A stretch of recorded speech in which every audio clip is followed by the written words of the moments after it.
Young professionals, listen to me. JLP nor PNP, PNP nor JLP, neither of these two political parties care about you.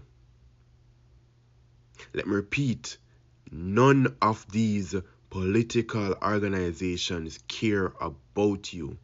There may be one or two individuals, but the organizations on a whole do not care about you. What are they doing for the young professionals?